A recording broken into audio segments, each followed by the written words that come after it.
Welcome, everyone. I'm Robin Lewis, CEO of the Robin Report, and please welcome Ethan Chernovsky of Placer.ai.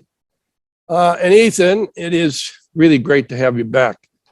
You know, your reports are always enlightening and full of important updates on the industry. You guys really have a solution there that's fantastic. I think very unique. Anyway, so before we get started, a couple housekeeping details. Please enter your questions for Ethan or me in the Q/A at the bottom of your screen. And Deborah will be with us at the end of the session to field your questions.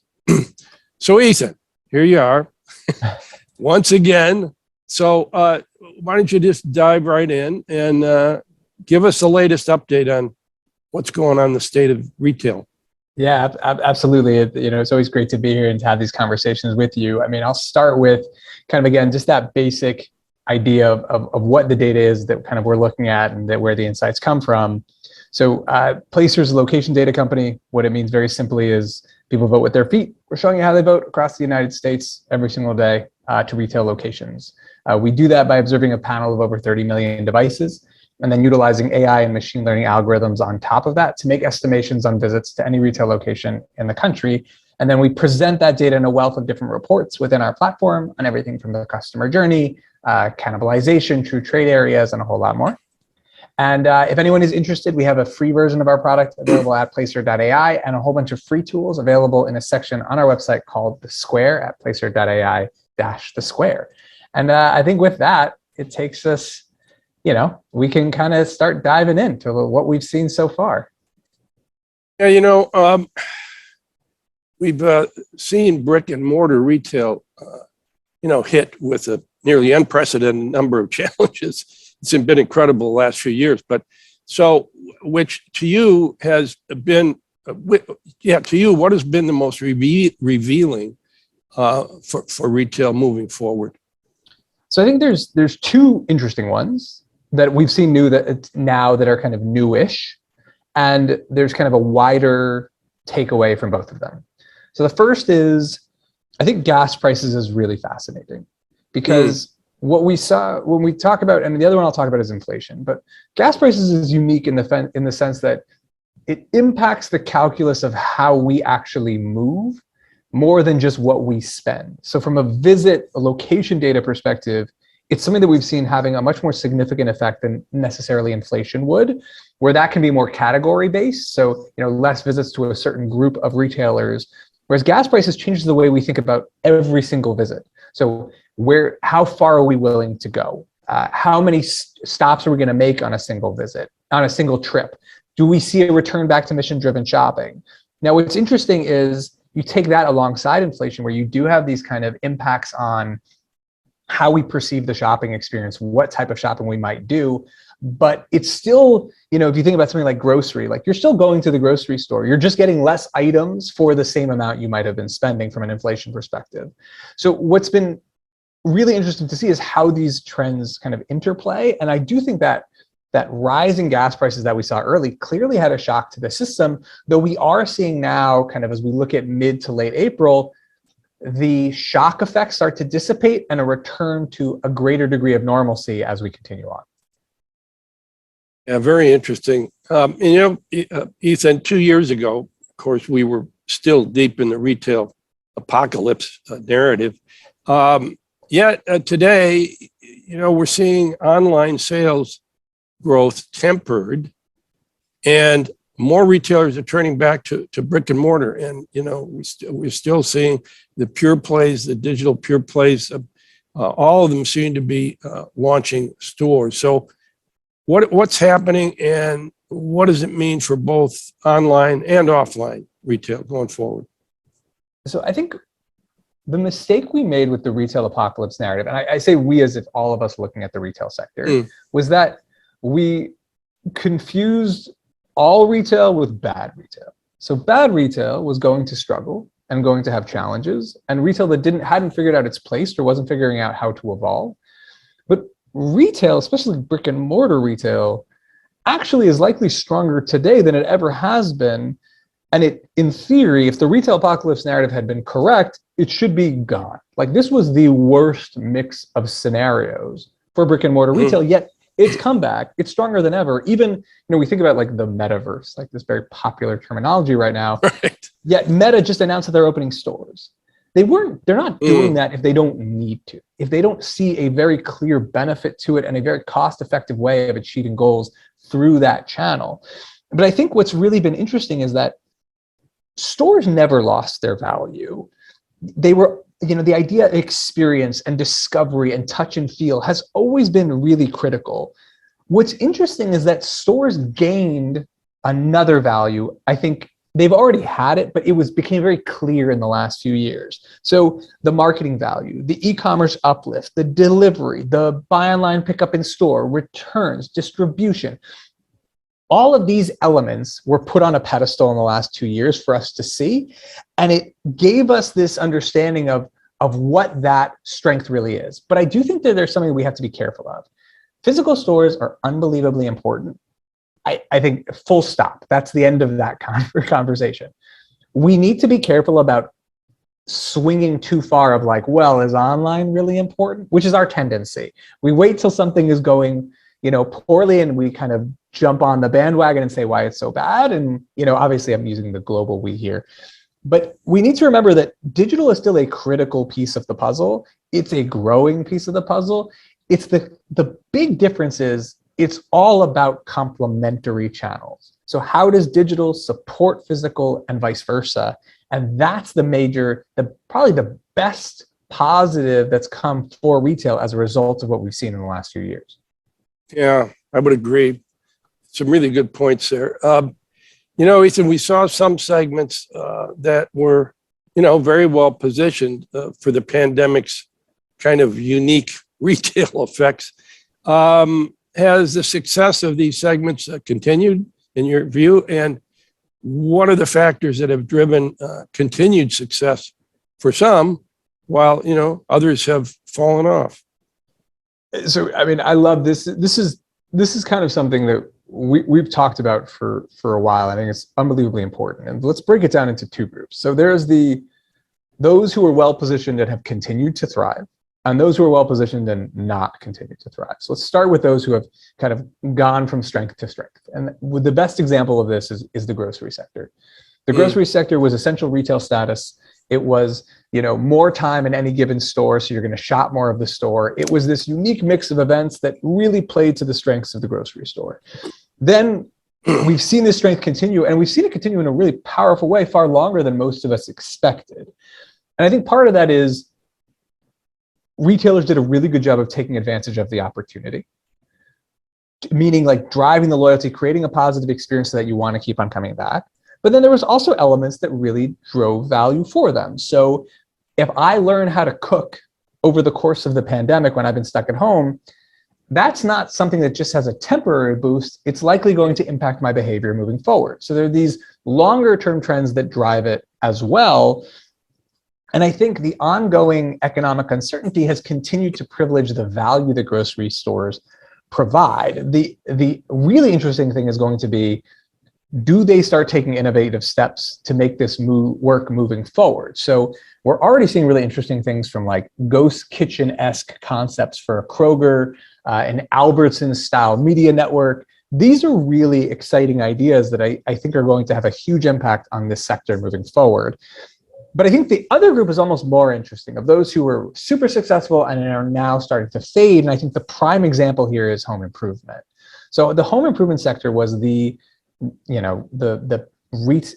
pandemic darling for retail, essential retail status. We're stuck at home. We're moving to the suburbs. We're going to take on that DIY project.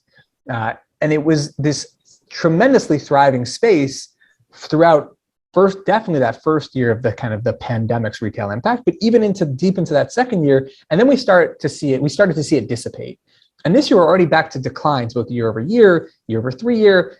And it's a combination of factors. One, it's unfair to compare a sector to such a unique height. The example we give is it's It's like a basketball player scoring 40 points a game one year, which is insane. And then the next year only scoring 25 points a game, which is great. And saying, well, they're not good anymore. No, they're just not at this insane level of unique productivity. And so we need to give it that kind of perspective. And we also need to understand that these things tend to have a pendulum that swings back and forth. So yes, the environment was well suited towards home improvement 2 years ago. Right now, it's less so because things are more expensive. So that DIY project that I was going to spend money on, maybe I'm pushing it off. All of these elements different trends impact different sectors in different ways. It doesn't necessarily mean that it's become less powerful or less valuable from a long-term perspective, but it does mean that there can be these short-term shifts that we need to be aware of. Yeah, it's very interesting. Well, while some of these segments were well positioned, a couple you just mentioned, others, of course, were not. And so what is driving the revival for some, and what elements are limiting the recovery for other spaces, if you will? So what's interesting is, if you think about sectors that were really poorly positioned for the pandemic, like really poorly, fitness sector, so, physical gym chains, off-price retail, theaters, movie theaters, the apparel space in general, really not well situated for an environment where online's privilege, you don't want to be around a lot of people, you're concerned about gathering in tight spaces, all that. What's interesting is which sectors have bounced back much faster in a much more robust way. So fitness chains, for example, are seeing a really powerful recovery. And there's definitely a shift in the market. So we're seeing this more a la carte perspective impact fitness, where folks are saying, I want to have my Peloton bike at home. I want to have a gym that's fairly affordable that I can go to go on the treadmill. And I'm also going to have my class through a SoulCycle. And so there are these interesting changes, but we have seen a really fast rebound. And that's because there is something about being in person in that environment that can't be replicated in your home. There are other sectors that have, where it was just a temporary stoppage. So off-price retail, they don't have a huge online presence. And if you shut down their stores, it's really difficult for them. But the second you reopen, all of the values that were bringing people there earlier are back to kind of full strength. And that kind of speaks to that latter group, where if you think about kind of apparel brands that are struggling to recover a little bit more, movie theaters as an example, where you're not seeing that fuller recovery, it's because there's a fundamental challenge. So athleisure is not struggling to recover. Nike's not struggling to recover, but brands that have a challenge in terms of what their identity is and what it needs to be moving forward are facing a more difficult environment. Theaters are facing the same challenges they were facing pre-pandemic, which is, what do we mean in a world where people can have stream movies into their home? And obviously that was exacerbated by the pandemic, but it's the same fundamental question. So this ability to kind of differentiate between those who face short-term challenges that were pandemic driven, but it didn't really challenge any of the core elements that made the offering exciting, and those that had a challenge that they needed to overcome anyway, and the pandemic just made it worse. So let's get a little bit specific here. Who were the companies that impressed most in early 2022? And what do you think is driving their success? So we have a list, and I mean, I have I think it's important to call it out. I have a degree of obsession with Target and Costco, and I love them very much. I think they're tremendous brands for what they do, both as a consumer and as just someone who's looking at how they perform. And I think you think about what are the lessons to learn from these types of players. A lot of it is understanding who your audience is, the role you play for that audience, and then also over-investing in the future. And think about its investment of like technology. So what Target has done with buy online, pick up in store, how they've developed their omni-channel capabilities, the partnerships that they're able to deploy from a store-in-store concept. But it also goes to understanding the customer's short-term pain points. So we talked about this in the past of, there was not the greatest response from Wall Street when Target swallowed some of the inflation costs at the end of last year that impacted their profits. And from a short-term perspective, maybe that is a negative. But longer term, every Target customer knows that Target's going to play and be part of this journey with them. And they're going to try to fight to keep those costs at what they are. And that's something that's going to create longer term loyalty. So I think steps like that, they don't just help you in the short term, they help you for years to come. They turn this really difficult situation into an opportunity to deepen the customer relationship. For Costco, it's this ability to really satisfy an opportunity, an understanding of the loyalty model. What do they need to do to get someone to come on a regular basis? And how do they incentivize that ongoing relationship with a membership model, and a really valuable one? So they know if they get you off that cliff to kind of sign up, you're going to come back.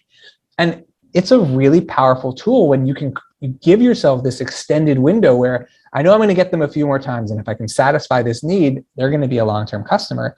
But there's other segments that did well, that I think, in some cases, surprisingly well. Like Starbucks is a really good example of a brand that I think did really well during the pandemic to strengthen their position. This idea of new concepts, their community stores, having a focus on convenience, the ability to kind of spread strength from the suburbs into major urban areas, that diversity of opportunities. But even something like pets, you think about any, a Petco, a PetSmart, anybody who bought a dog in April during the height of the pandemic, you still need to feed that dog 2 years later. You still need to get that dog snacks 2 years later. You still need to do the things to take care of it on an ongoing basis. So it's like we discussed with grocery in terms of that cooking trend. There are some retail experiences that fundamentally incentivize future retail experiences. So if I buy a car, I'm gonna go to a garage to get that car tuned up, most likely, and have to have things for that car. So there's certain kind of purchasing behaviors that when we look at them, we can see what the long-term opportunity is as well. Yeah, it seems like the really strong retailers like Costco were doing well even before all of this came on. And it seems they learned and they were more agile, and coming out of it, they're stronger than ever. Anyway, and of course, the losers are still losing, unfortunately. At one stage, Ethan, we thought the shift could be a true game changer. So how do you perceive this shift to hybrid work and what it means for retail? So I'm interestingly a big believer that hybrid work is going to provide a small but very significant shift. So even if only some people come to the office less, not, even in a more flexible way, that could have a really significant retail impact. From when I go shopping to if I'm shopping at a comfortable time, what does that do to my basket size, to the times I have available to visit a local restaurant or a local coffee shop. There are really interesting impacts. That said, I do think we're quick to forget that right now, the power dynamic has swung in the favor of the employee. So especially when you're thinking of service-based jobs, there is a concern of losing people, and therefore you have to enable flexible work to have a great workforce. It doesn't take that much to shift that situation where all of a sudden jobs are not as available, and people are happy to come into the office 5 days a week in order to give themselves a competitive edge. And so I do think it's just important to have that in the back of our minds, that we're seeing this from a very specific viewpoint, but things can shift pretty quickly. I mean, it's not too far in the past that we saw difficult economic scenarios that led to challenging employment opportunities for service-based jobs. And so it is something that I think retailers, whether you're suburban, urban-based, you need to be able to pivot, and you need to be able to adapt when there is a situation where people are in the office more, putting more of a focus in those areas, but also to be able to recognize that suburban opportunity is huge. We were having a conversation yesterday on a panel. We were talking about, Fifth Avenue and, how much weaker the value of those storefronts are now. And the answer is, yeah, you're probably right. But are we really convinced that value of that storefront is not coming back in a really short term? And maybe it's a year, but for the brands that can take advantage of buying low, there is something uniquely powerful about the opportunity at hand. Yeah, Very, very interesting. Here's a big one. I mean, so much is unknown about this, but what does the ongoing inflation challenge really mean? And particularly for value-oriented retail and for, retail in general. I mean, it's interesting. I think the starting point is value matters a lot. So, Dollar General, Walmart, Costco, grocery stores, name anyone who fits within that value lane or provides a value-oriented service within their specific segment, they're going to have an opportunity to capitalize on this shift. And I think it's significant as people look to maximize their budgets in a difficult economic situation. That said, I think what's really interesting is how value has started to play a different role in other segments. So one of the really interesting examples that we had heard recently that I had never given thought to before was, what does resale mean for a luxury purchase? If I buy a bag for $1,000, but I feel confident that I can resell it for $700, it's not $1,000 purchase anymore, it's a $300 purchase. And so there are elements of value that could be found elsewhere. And the question is, who doesn't fit within a clearly demarcated space? So that lower luxury tier, are they the one that is hit the hardest because the value they used to provide was lower tier luxury? But if luxury can be found a value channel towards, it takes away some of that appeal. I think the key is really understanding your audience on a regional basis, and ideally a location by location basis, because there are some areas where people are feeling the hurt a lot more, and there are others where it's less. And there are certain types of behaviors that are going to be caused because of those challenges. I think there is clearly an opportunity for those who emphasize cost effectiveness within their model. It's going to be interesting how long that lasts. It also shifts of populations to and from cities was one of the trends we felt could have the longest staying power. So how are you seeing that trend play out? I mean, I think it's huge. I don't think we can stress enough how big of a deal this is, and it's not a zero-sum game. So let's start with the suburbs. This idea that people move to the suburbs with a certain degree of income, potentially more disposable income because the cost is lower, this huge amount of first-time demand. You have a big space, you need to fill it. You have a garden for the first time, you want to put the patio furniture there. The experiences you're looking for, the introduction to that, Costco experience. When you live in the suburbs and you have a garage that you could pack with all of, your jumbo, rolls of paper towels, all of a sudden that's a really exciting retail experience. So this idea is really interesting, but there's also the added concept of what we're hearing of, like suburban high streets and malls being able to fill some of those urban-esque experiences that are being taken away. So is there a art installation or a food pop-up that can get people excited and out to fulfill some of what's missing from being in the heart of a major urban area? And I think the answer is yes, and that's why the suburbs are super exciting. The work from home element, flexible work, only deepens that excitement there. But I do think that the urban opportunity, even obviously in residential areas within major cities, there's a huge opportunity. But even in business districts, it does feel like we're buying low, and that we've become so convinced that flexible work is going to be the magnitude of change that it's going to cause is so significant. We're forgetting tourism is not back to what it was yet. Even domestic, let alone international. The elements of that cause people to come into work and that cause people to come into these city centers are going to rebound. And there is a really significant potential, I think, even from a retail perspective, even in these business districts, to find powerful opportunities. The question is, how fast will it come? Is this something that we're only going to see 2 years from now, and it's going to be a slow recovery? Is it something that we're going to see pick up pace in the coming months as things start to open up a little bit more? I think that is the really big question. Yeah. So consumer behavior, has consumer behavior been changed significantly and in an ongoing way because of the pandemic? Yes, but probably only a little.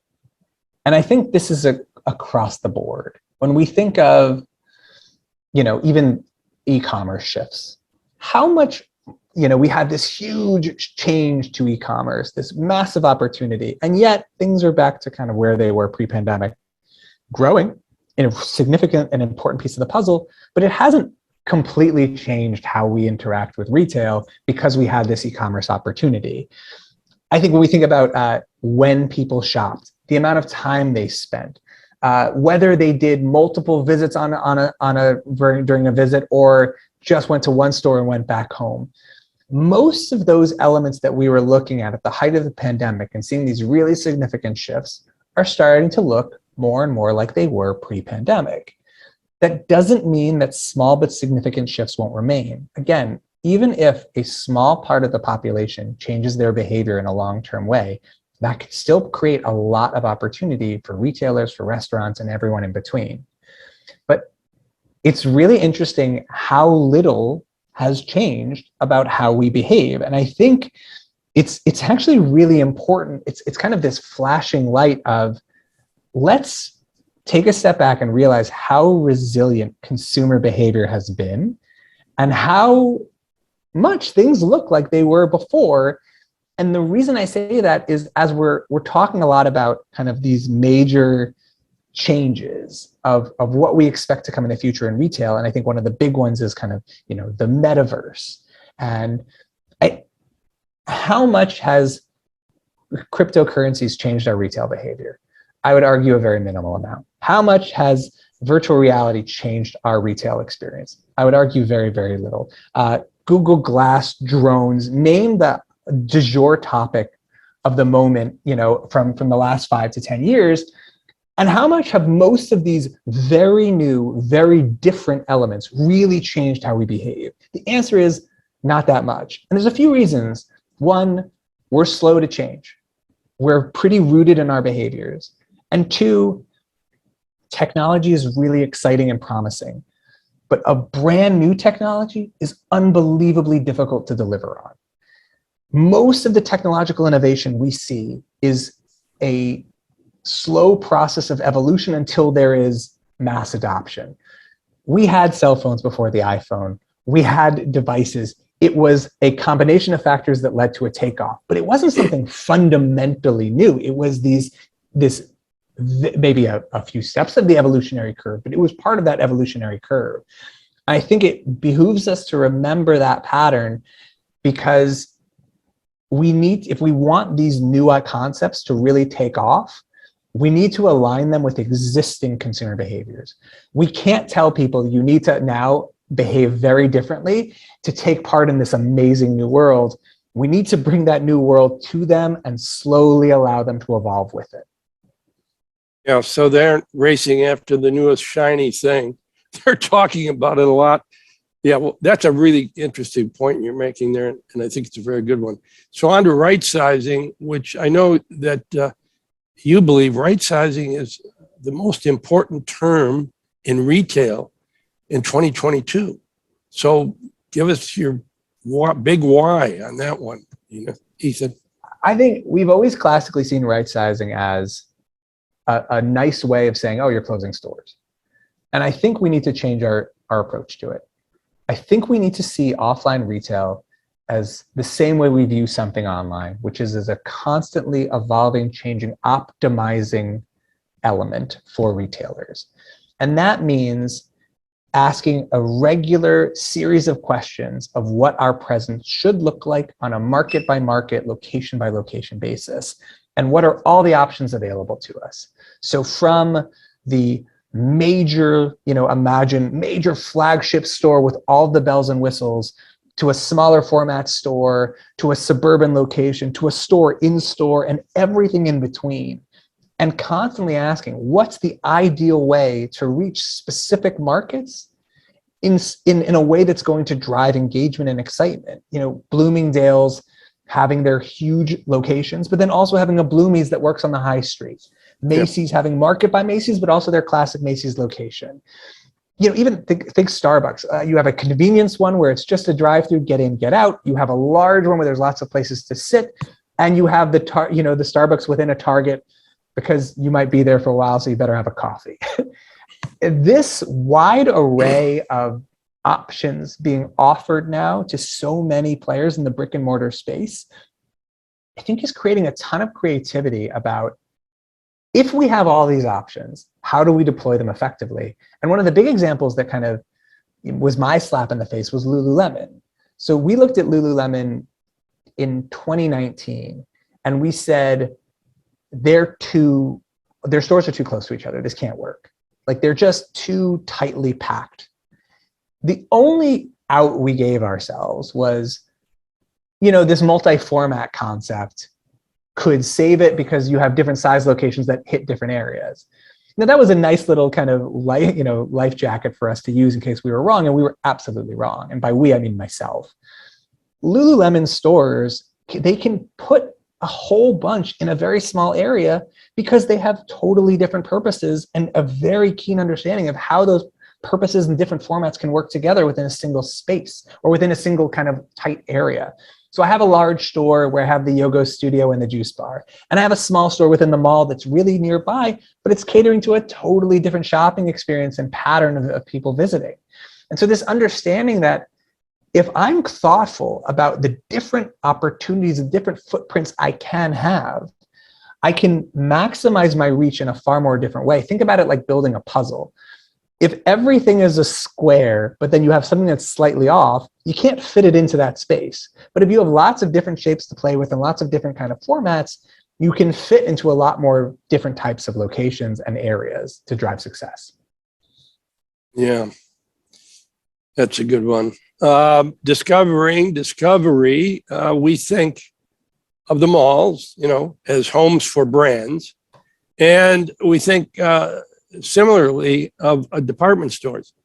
But what is the role of the mall or a department store's brand?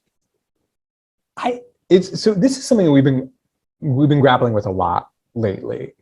And I think, whether you're talking about department stores or you're talking about malls, anything where there's a lot of other things within it that aren't just, your product. I think we've forgotten how significant the brand is from an aggregation and discovery perspective. So think about the mall that you love. You love that mall, not just because of the retailers within it, because of the sum of its parts, which means that we love that mall because of their ability to put together the things that I want in a single space to give me a powerful experience. And this idea of a brand centered around discovery is really important. And I'll give you the example, and this is my North Jersey side coming out, but if you think of the Short Hills Mall in New Jersey, it's the fancy mall in the area. Now, if I have, Coach, and I have Dior, and I have, Hermes, and I have all these fancy brands in it, that makes sense. But if I'm a rising direct-to-consumer company, I need to recognize that the Short Hills Mall means fancy to its audience. That brand matters to me because that allows me to be fancy by being in there, and of luxury by being there. And I think this is the element that we need to focus on. And I think especially for the kind of department stores, of understanding the type of discovery they're attempting to permit and the role they play in enabling that discovery and allowing that discovery process to be their brand. Think about, it's a silly example, but I think it's apt. We all have a friend who knows, really good wine or really good music that we trust for advice on that topic. These department store players are supposed to be our trusted advisor on apparel or perfumes or luggage or whatever else it may be. And if they can live up to that role, there is a brand there. There is an interaction and an authenticity to it, but it's about embracing that concept. Yep, and they're trying very hard to do that. Some are doing it, others aren't. Anyway, the challenges faced by, the wider retail landscape were all the more acute, obviously, for small businesses. So what did that mean for the larger, stronger brands? And how could that shift shape the coming years in retail? So I think the strong definitely got stronger, right? If we think about the best players in spaces, they benefited from small players having some struggles. They benefited from their capital scenario enabling them to expand in a time when it was a little bit more challenging for others. But I do think there is this interesting shift happening with smaller players where they're thinking much more strategically about expansions. Where do they want to be? Why do they want to be there? What do they expect to gain out of it? How can they maximize the value of each location? Which, if that continues, it enables them to think differently and maximize the value of a location. And if you're maximizing the value of the location, the likelihood that it sticks around and doesn't need to be closed is much higher.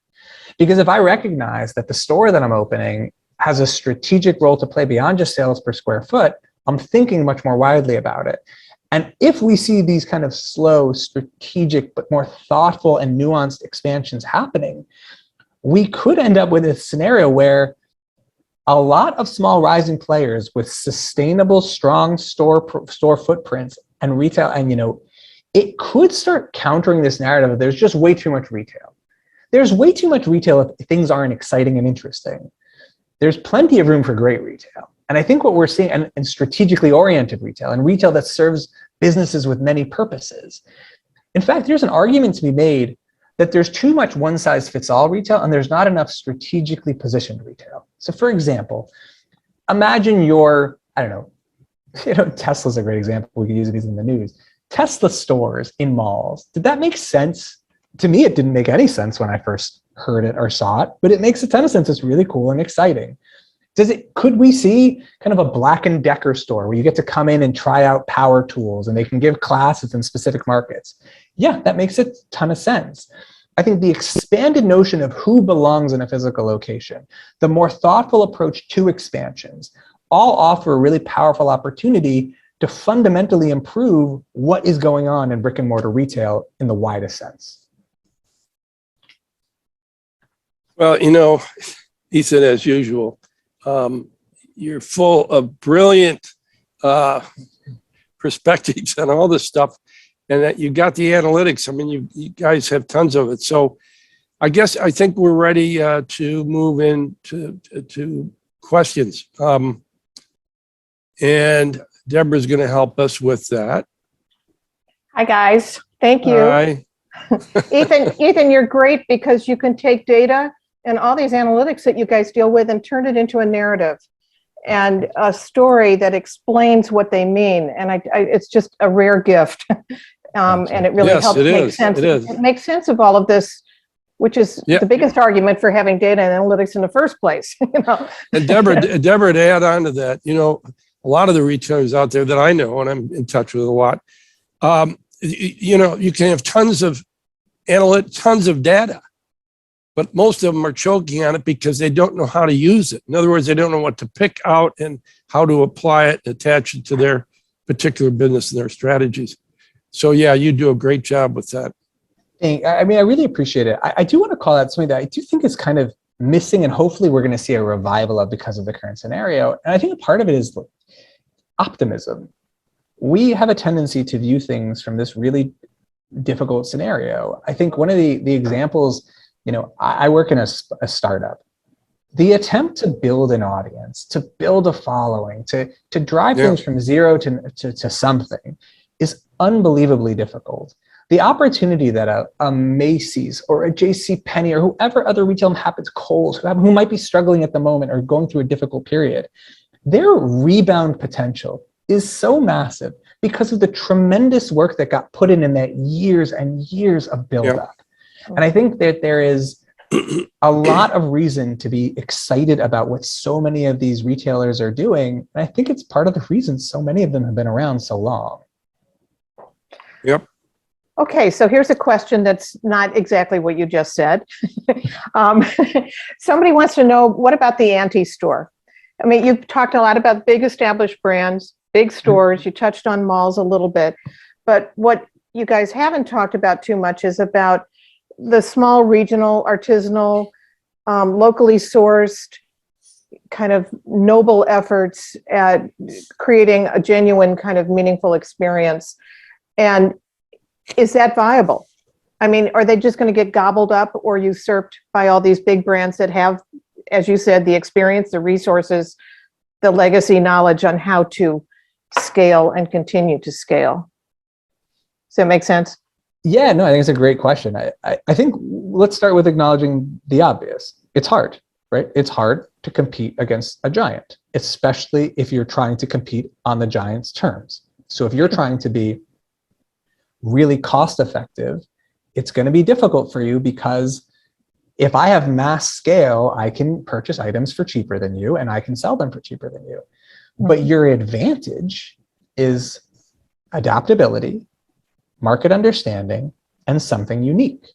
And so if you have a real voice, a really interesting product or product line, if you have a local understanding of how to fit in within your market and how to provide something good, your opportunity is huge. And I think if I was starting a business today, I would aim for an area that is the, not the anti, but that the big giant can't get to, that my speed, agility, focus on market understanding is going to give me a unique advantage. And I think that's actually made better because of how many tools are available to me to do things like buy online, pick up in store, delivery.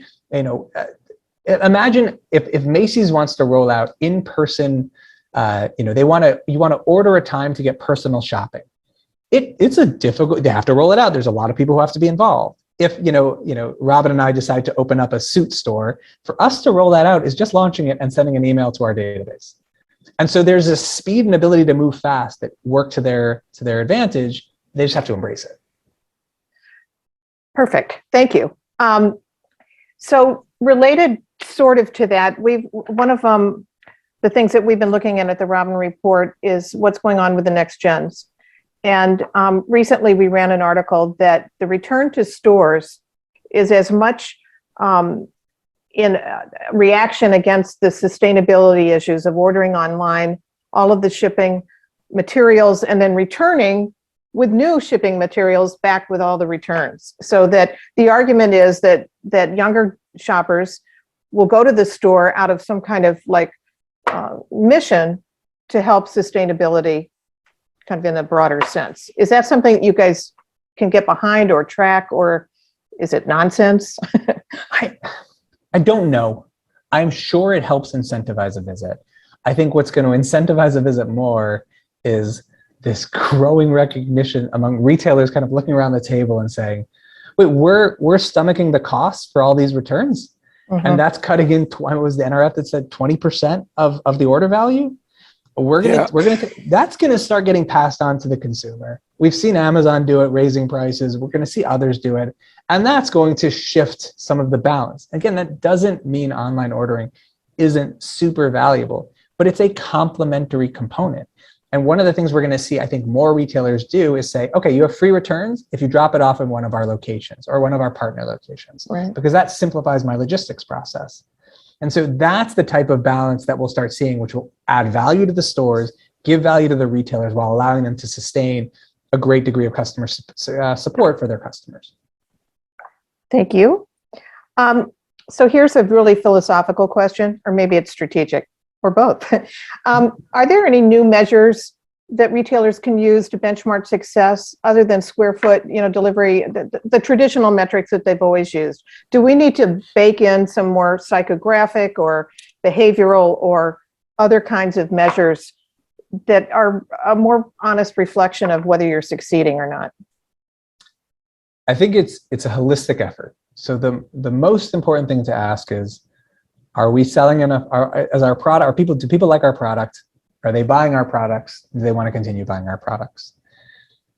If we feel confident there, then there's a lot of different metrics that we can start looking at. One of my favorites is, we have a white paper going out, I think it's next week, about the grocery sector. And we're looking a little bit at Albertsons talking about their stores as a media network. And this idea of, imagine, we think about unique visitors to a website or the reach of a certain TV program. Have we thought about our stores? Imagine, we're measuring 5 to 7 minutes. That's the threshold for what we count as a visit. Someone spends 5 to 7 minutes in my store. What does that mean for marketing value?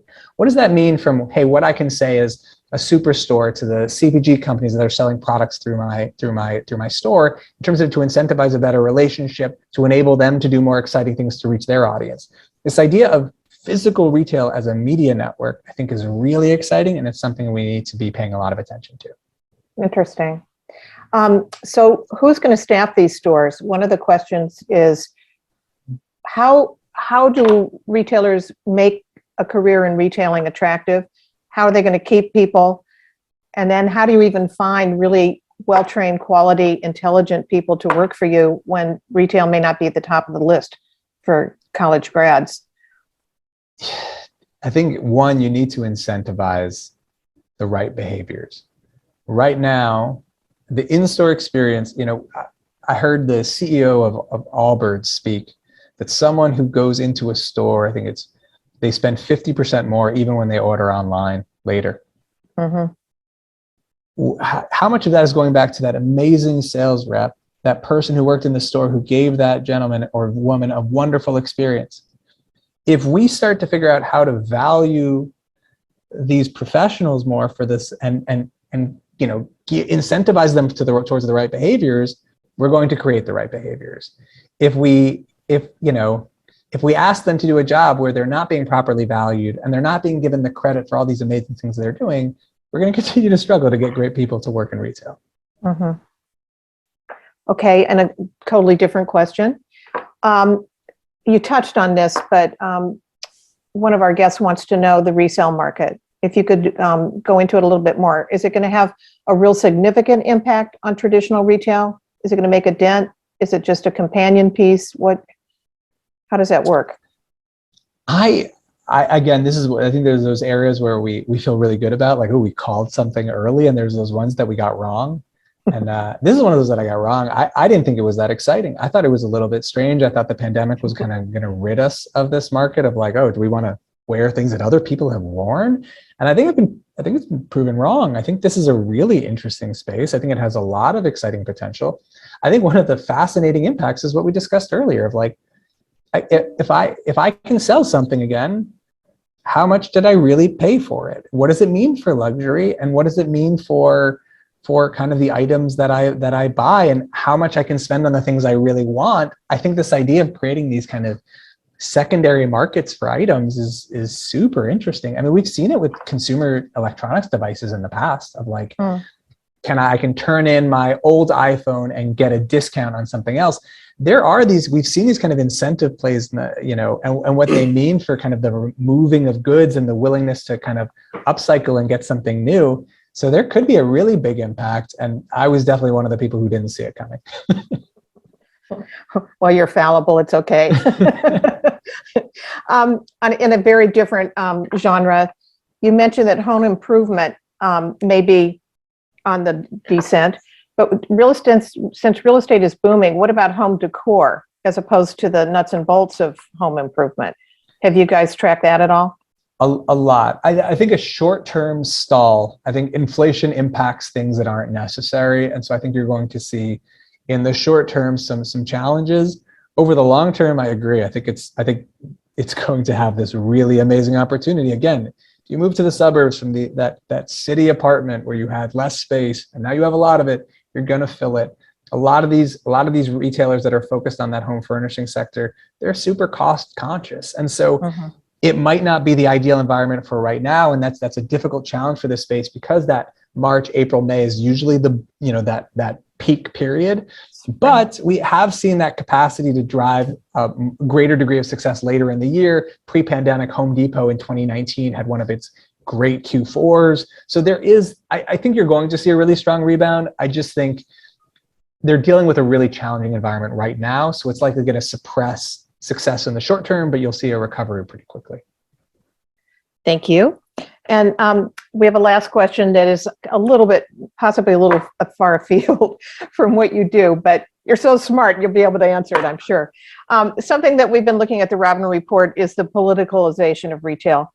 And we debate a lot about what's going to happen in terms of how it's managed and how it's led. I mean, the Disney situation in Florida is an example of a huge retail enterprise that is suddenly put itself in a very unusual position. So you work globally, so you will see it from a different perspective. But do you think that stores will become, like in our case in the United States, red state stores and blue state stores, where they brand themselves differently depending on the community and its ethos? I mean, and what is a retailer to do? I mean, what in the end, they do support a community, and they have a lot of different kind of people that work for them. So what is the role these days and going forward in this fractious environment in which we live for a retail leader? I forget when this was, so apologies for that, but there was one of the founders of Home Depot had come out as a very strong Trump supporter, and there was this upswell of, hey, let's boycott Home Depot. And then there was the response in kind of certain redder areas of, no, we have to support Home Depot, good for him. And we looked at the data. We looked in blue states, we looked in red states, we looked in various areas where there's a strong Democratic presence, a strong Republican presence. And the impact we found was no impact whatsoever. And so, a lot of times there are examples of a strong customer pushback to something that happened. Think Uber, the challenges it faced, with their CEO at one stage. There are examples of consumers deciding, hey, we're not okay with this company anymore. But there was also a stage not that long ago when we were reading headlines about no one's ever going to go to Chick-fil-A again because of their owner's beliefs. Oh, yeah. One of the most successful QSR brands, by far, the most successful on a per store basis, and it's not even close. I think for the most part, this is a really interesting headline, but it's not a really huge impact. Thank you. Yeah. Interesting. Robin, do you have any last questions? What about the pillow guy? He's an outlier. No, I think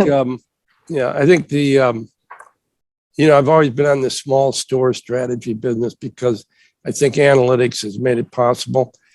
Like Target has now 200 to 300 small stores moving closer into neighborhoods because through analytics and the good understanding of analytics, they know what consumers' preferences are in that local area. So I think this whole localization things, the big guys are doing it. Target, and Macy's are going to be doing it. You mentioned Bloomie's. So you think that is going to be something going forward that will stick? Huge. Absolutely. Yeah. I mean, you think about, it's funny, I was talking about this with someone earlier today. It was Passover recently. In South Florida, there's a Publix that sits in a very predominantly Jewish neighborhood. And they had this huge Passover pop-up. It's brilliant. They don't do that in all of the Publix. There were 6 Publixes that had this. They were very thoughtful about reaching a specific community with something that had a lot of value for that community, showed a care for that community in a very targeted way. Now think about, that's a small effort. Now when we start thinking about what does our merchandising look like in college towns versus towns that have a different orientation, there are these ways to segment audiences and to provide really interesting experiences. And I think it doesn't have to be changing everything. It can be tweaks. It's about finding ways to delight your audience. And I think that the personalization on a local level is such an amazing opportunity to do just that. I'll add go ahead. No, I was just going to add one comment to that we just got a story in about the Mall of America, which is like, really? But it turns out that they are an incubator for local retailers, the people who own the mall, particularly after the George Floyd incident. And they have brought in all these local retailers whose stores were trashed and burned and have incubated them into a collective in the Mall of America, which I find a very interesting and creative way to take traditional retail to a completely different level in serving a community, similar to the Publix thing. Yeah, that's a great point. Do you have another question, Robin? Yeah, one last question. Can you give me your opinion of why Amazon is failing in physical retail? I don't think they are. I think we're. Well, you and I respectfully disagree with you. In fact, as Deborah knows, I've been writing about this for the last several weeks. They have not 1 ounce of retail experience in their upper ranks. None. You're right. And they are doing very well in the science of retail and technology and so on. They do not understand the consumer and the engagement and the relationship with the consumer and the store. They did a brilliant job online, but they're closing their stores. And the irony, I agree with you. is they're bookstores. That's the great irony. When is that article running, Deborah? Tomorrow. Oh, I gotta look out for that one. Yeah, read it. Read it. I'll tell you that the thing that impressed me is, again, one, I think it's important to view Amazon within the lens of a technology company where it's cut it, move on, optimize, etc. The thing that I think will be very telling is what they do in grocery. Mm-hmm. Well, Whole Foods felt like Walmart buying Jet. Not a win, but a tangential win driving a better understanding of grocery. And I think Amazon Fresh feels really Amazon-y. Like this feels like an Amazon effort. If we see Whole Foods start reverting back to what it was, I would feel very confident in Amazon's ability to learn from their retail experience. If they keep on trying to Amazonify Whole Foods, I think that would tell us something different. Well, I agree. And you know, Bezos from day one said we need to be dominant in 2 categories, grocery and apparel. Well, they haven't launched their Amazon style store yet, but I will bet you it fails and they'll end up closing that. No, I'm serious. What they need to do, since they don't have retail knowledge or understanding retail, and I've said this, they should acquire Kroger. They should acquire Kohl's. Anyway, I could go on, but I'm not going to do that. We don't have time. Yeah, so Amazon's your new Eddie Lampert. Yeah. And Richard Baker. So thank you, Ethan. Could you tell everybody how to get in touch with you so that they can follow up with more questions? Absolutely. So I'm available at ethan@placer.ai. You can reach out to us. All the information we kind of discussed and all those tools we were discussing before are available at placer.ai. And thank you again so much for the opportunity. It's always a pleasure to do these. Great. And we're going to post a recording of this online so that people can come back and memorize all the intelligent things you told us. But thank you very much. Thank you. Thanks again, Ethan. Great seeing you. Thank you, Robin. So I'll see you soon. Take care.